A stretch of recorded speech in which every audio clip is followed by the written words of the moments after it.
Okay, अब हम लोग क्वेश्चन डिस्कस करते हैं जो जेई में पूछे गए थे। तो पहला क्वेश्चन ये डिस्कस करते हैं जो लिखा है मैंने बोर्ड पे। A if A is not equal to P, B is not equal to Q, C is not equal to R and determinant is equal to 0, then find the value of this expression. तो एक determinant दिया हुआ है हम लोगों को जिसकी value 0 है और एक एक्सप्रेशन दिया है इसकी वैल्यू पूछी गई है। तो डिटर्मिनेंट से शुरुआत करते हैं। डिटर्मिनेंट हमको दिया हुआ है 0। अब यहाँ पर आप देख सकते हैं कि एक्सप्रेशन में p minus A, q minus B and r minus C के टर्म्स हैं। तो p माइनस ए अगर हम r1 को r1 माइनस r2 से रिप्लेस कर दें तो मिल जाएगा। तो यहाँ पे हम ऑपरेशन लगाएंगे। तो पहले डिटर्मिनेंट लिख लिया जाए p a a, b q b, c c r। तो इस डिटर्मिनेंट में इसको डेल्टा बोल रहे हैं एंड ऑपरेशन का यूज़ कर रहे हैं। R1 को रिप्लेस कर रहे हैं R1 माइनस R2 से। आफ्टर रिप्लेसमेंट ये जो बनेगा this will be equal to P minus a and साथ में हम लोग एक और ऑपरेशन लगा देते हैं। इसमें सिर्फ इस ऑपरेशन से सिर्फ R1 चेंज होगा तो हम लोग इसको भी रिप्लेस कर देते हैं R2 को R2 माइनस R3 से। R2 को उन्होंने रिप्लेस कर दिया है R2 माइनस R3 से। तो यहाँ पे बचेगा, मैंने R1 में पहले ऑपरेशन लगाया तो सिर्फ R1 चेंज हुआ है, तो R2 में कोई चेंज नहीं हुआ है, इसलिए इस ऑपरेशन को सक्सेसफुली हम लोग लगा सकते हैं। Okay, now this will be 0। पहले इस R1 लगा लेते हैं। तो b minus q, c minus c mean 0 and R2 को R2 माइनस R3 से करेंगे तो ये हो जाएगा 0, ये हो जाएगा Q माइनस B एंड ये हो जाएगा C माइनस R। लास्ट में बचेगा A, B and R and this is equal to 0 question में गिवन है। अब अगर हम इसको एक्सपेंड करते हैं फ्रॉम रो 1 या कॉलम 1, दोनों में से किसी से भी कर सकते हैं। तो मैं कॉलम 1 से कर रहा हूँ। तो अगर एक्सपेंड करेंगे तो इसका मतलब हो जाएगा P minus A into Q minus B into R minus B into C minus R plus, यानी ये वाला 0 हो जाएगा and plus A times B minus Q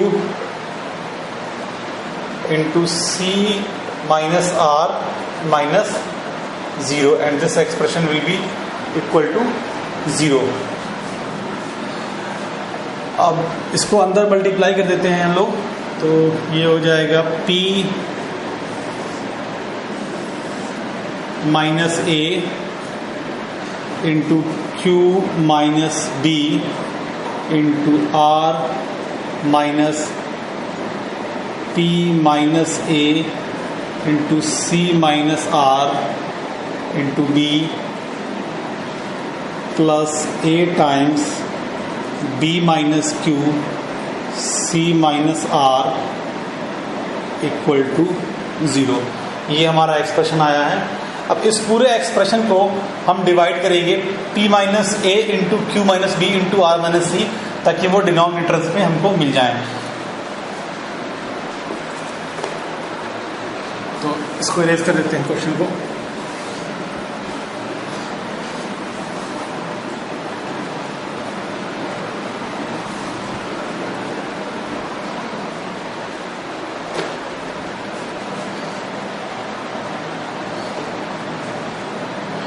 तो डिवाइड करने के बाद जो एक्सप्रेशन मिलेगा वो होगा R अपॉन,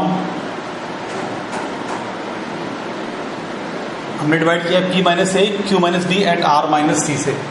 तो नीचे हो जाएगा R माइनस सी एंड यहाँ पर माइनस P माइनस को माइनस बाहर निकालेंगे इसमें से, तो ये यहाँ पर प्लस हो जाएगा और P minus A, Q minus B और R माइनस सी से डिवाइड करने पर ये बचेगा सिर्फ B upon Q minus B. And last में डिवाइड करेंगे p minus A Q minus B R minus C से। तो इससे भी हम माइनस बाहर निकालेंगे और इससे भी, तो ये तो प्लस हो जाएगा बाहर, plus A times divided by, यहाँ पर हो जाएगा ये दोनों कट जाएंगे तो बचेगा सिर्फ p minus a equal to 0। हमको जिस एक्सप्रेशन की वैल्यू पूछी गई थी वहाँ पे ऊपर पी क्यू आर थे और ये वाला जो टर्म था वो सबसे लास्ट में था, तो उसको थोड़ा सा रीअरेंज करते हैं। तो फर्स्ट जो लिखा है वो a upon p minus a plus b upon Q minus b plus r upon r minus c equal to 0 है। अगर मैं इसमें 1 ऐड कर दूं इस वाले सिर्फ टर्म में, तो एलसीएम लेने के बाद बनेगा p minus a plus a upon p minus ए। तो हमारा जो एक्सप्रेशन चाहिए वो मिल जाएगा हमको। तो मैं इसमें 1 ऐड करूंगा और इसमें 1 ऐड करूंगा एंड राइट साइड में हम 2 ऐड कर देंगे। तो आई थिंक एक्सप्रेशन की वैल्यू हमको मिल जाएगी, दैट 2 आ जाएगा वैल्यू। मैं लिख के दिखा देता हूँ आपको।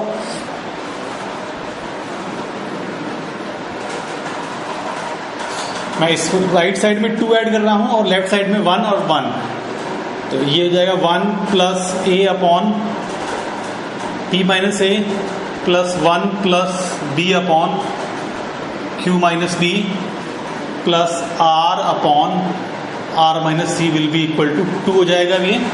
और जब आप इसमें एलसीएम लेंगे तो देख लीजिए ये हो जाएगा p minus a plus a upon p minus a plus q minus b plus b upon Q minus b plus r upon r minus c equal to 2।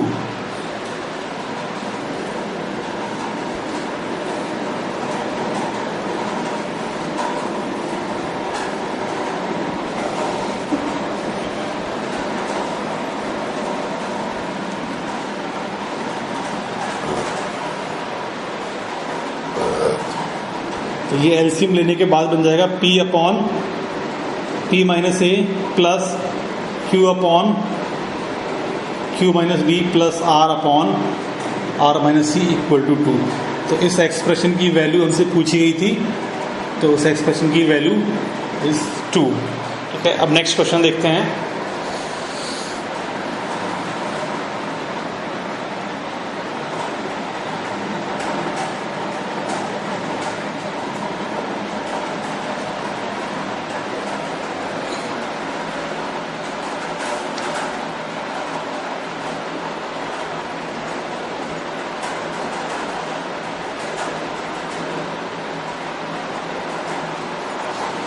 Okay, next question ये लिखा हुआ है, if for a fixed positive integer n if this determinant is delta then show that delta upon factorial n cube minus 4 is divisible by N.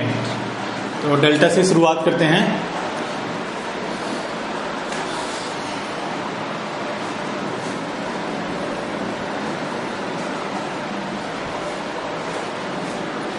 Delta हमको दिया हुआ है, पहली रो में फैक्टोरियल n हम लोग कॉमन निकाल सकते हैं, दूसरी रो में factorial n plus 1 and third row से फैक्टोरियल n प्लस 2। तो जो कॉमन निकाल सकते हैं उसको कॉमन निकाल लेते हैं पहले। तो delta will B n factorial into n plus 1 factorial into n plus 2 factorial. ये कॉमन निकालने के बाद यहाँ पर तो बचेगा 1, यहाँ पर बचेगा n प्लस 1 एंड यहाँ पर बचेगा n plus 2 into n plus 1।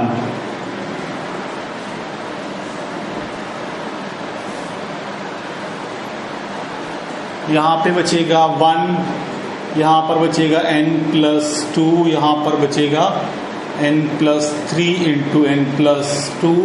Similarly यहाँ पर बचेगा 1, यहाँ पर आएगा n plus 3 and n plus 4 into n plus 3। ये हो जाएगा कॉमन निकालने के बाद। अब आसान सा दिख रहा है, अगर मैं R2 एंड R3 से R1 सब्ट्रैक्ट कर दूं तो यहाँ पे दोनों 0 बन जाएंगे, फिर हम लोग एक्सपेंड कर देंगे। तो अब मैं इसमें ऑपरेशन लगा रहा हूँ, R2 को रिप्लेस कर रहा हूँ R2 माइनस R1 से एंड R3 को रिप्लेस कर रहा हूँ R3 माइनस R1 से। रिप्लेस करने के बाद जो डेल्टा होगा उसको लिख रहे हैं। तो ये फैक्टोरियल में जो बाहर निकाल चुके हैं इनको बाहर रहने देते हैं। R1 में कोई चेंज नहीं आएगा तो R1 एज सच कॉपी कर देते हैं, n+1 and this is n+2 into n+1। यहाँ पे दोनों ज़ीरो हो जाएंगे एंड n+2 में से n+1 सब्ट्रैक्ट करेंगे तो n+1। सिमिलरली यहाँ पे ये 2 आ जाएगा एंड इन दोनों को सब्ट्रैक्ट करना है तो n+2 कॉमन निकालेंगे एंड n+3 माइनस n+1 तो 2 टाइम्स n+2 ये बचेगा। एंड जब इसको सब्ट्रैक्ट करेंगे तो आप देख सकते हैं n स्क्वायर से n स्क्वायर कट जाएगा। तो ये जो लिखा है n स्क्वायर प्लस 7n+12 और ये लिखा है n स्क्वायर प्लस 3n+2। तो n स्क्वायर का टर्म कट जाएगा 7n माइनस 3 तो ये हो जाएगा 4n+12 है, यहाँ पे 2 है तो यहाँ पे 10 बचेगा। ठीक है, ये लिखा हुआ है। अब इसको एक्सपेंड कर दो कॉलम 1 से। तो एक्सपेंड करने के बाद जो डेल्टा की वैल्यू होगी मैं यहाँ पे लिख रहा हूँ। उसके बाद एक्सपेंड करने के बाद डेल्टा विल बी, अब n factorial n+1 factorial n+2 factorial into 4n तो यहाँ 4n+10 माइनस 4n+8 ये हो जाएगा। तो this will be equal to factorial n+1 factorial n+2 into 2 and delta will be equal to n factorial, मैं इसको open कर रहा हूं, n+1 into n factorial into इसको भी मैं आगे एक्सपेंड कर रहा हूं तो ये हो जाएगा n+2 into n+1 into n factorial into 2। तो n फैक्टोरियल ये n³ फैक्टोरियल हो जाएगा। इसको मैं डिवाइड में लेके जाता हूं तो delta upon n³ factorial will be equal to n+1 n+2 n+1 into 2। इसको ओपन कर देते हैं तो ये हो जाएगा n square plus 3n+2 into 2n+2। This will be equal to 2n³ plus 6n plus 4n plus 2n square plus 6n plus 4. This will be equal to 2n³ plus 2n square plus, okay, this will be 6n square. तो total हो जाएगा 8n square and 10n plus 4। तो ये आ गया हमारा delta upon factorial n का cube. तो delta upon factorial n का क्यूब -4 की जो वैल्यू हो जाएगी वो सिर्फ इतना बचेगा। और आप देख सकते हैं इसमें से मैं n कॉमन निकाल सकता हूं, इनफैक्ट 2n कॉमन निकाल सकता हूं तो अंदर बचेगा सिर्फ n square plus 4n plus 5। तो ये एक्सप्रेशन क्लियरली डिविजिबल है n से।